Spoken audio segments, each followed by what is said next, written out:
سلامونه ملګرو. امید لرم چې ټول به روغ او جوړ یاست او ژوند مو ښه روان وي. ملګرو، څه وخت مخکې ما داسې د یو درې ملګرو سره ولیدل چې دوی دلته پناه غوښتنه کړې وه فرانسه کې. دوی اصل کې ودونه نه وو کړي، خو په خپل کیس په خپله دوسیه کې ځانونه واده کړی شوي ورکړي وه. دوی چې هر کله اوپرا ته تللي وو، نو اوپرا د دوی دوسیه رد کړې وه. د هغې نه بعد دوی سیندیا ته تللي وو، او د سیندیا د انټرویو نه مخکې د دوی وکیلانو دوی نه غوښتنه کړې وه چې تاسو د خپلو میرمنو تذکیرې راوړئ، ترڅو دا ستاسو دوسیه کې زه شامل کړم او دا ستاسو په انټرویو کې دغه ستاسو تذکیرې راشي، دا شامل شي. نو خیر، دوی په غلط نومونه باندې، فرضي نومونه باندې تذکیرې جوړې کړې وې. طبیعي خبره چې کله ته تذکیره جوړې نو په دې به عکس هم لګېږي. دوی په عکسونه هم لګولي وه. نو د سیندیا کې دوی اسناد اخیستي وو. اوس د اسنادو نه بعد دوی غواړي چې خپل بچي راولي.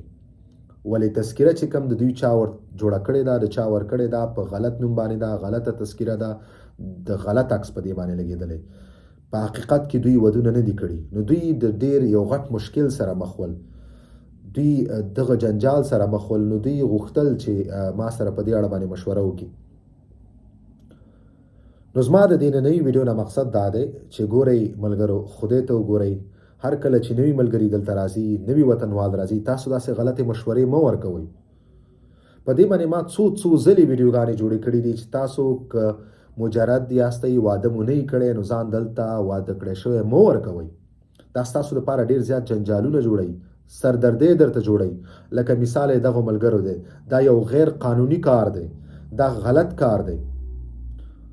هر کله تاسو مجرد یاستئ او تاسو دلته واده کړی شوی ځان ورکوئ، تاسو به غلط نوم ورکوئ، غلط عکس به تاسو په تذکیره لګوئ، غلطه تذکیره به تاسو جوړوئ. تاسو یو غیر قانوني کار کوئ، تاسو یو غلط کار کوئ، تاسو ځان ته جنجال جوړوئ، تاسو غلطي کوئ. نو زما د هغو ملګرو نه چې داسې مشورې ورکوي، دوی ټول نه مې دا هیله ده، خدای ته وګورئ، داسې مشورې مه ورکوئ. نوي ملګري چې کوم دلته راځي، تاسو که واده کړی نو ځان واده کړی شوی ورکئ، که واده مو نه یې کړی نو ځان مجرد ورکئ. څه چې حقیقت یې هغه تاسو وایئ، تاسو هغه ورکئ. داسې غلطې مشورې تاسو مه اورئ. د غلطو خلکو دغسې غلطې خبرې مه منئ. دا ستاسو دپاره وروسته ډېر جنجالونه جوړوي. داسې ډېر ملګري دي چې دوی غلط نومونه دلته ورکړي.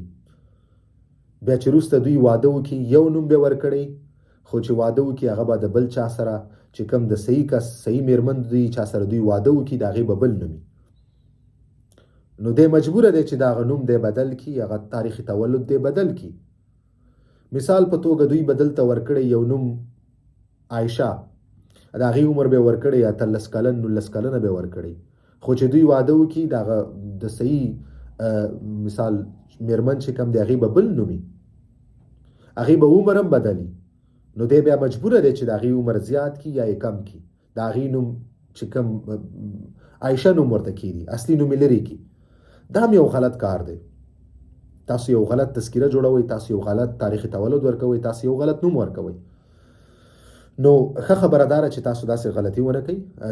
دا هیڅ ګټه نه لري، هیڅ فایده نه لري.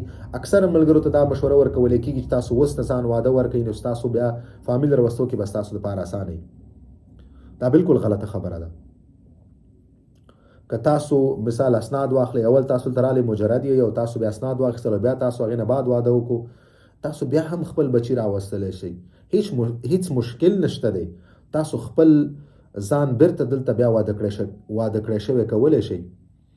دا مشکل نه لري.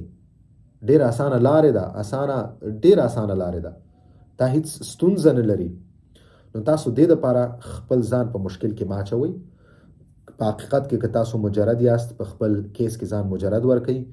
که چیرې تاسو واده کړئ نو ځان واده کړی شوی ورکئ.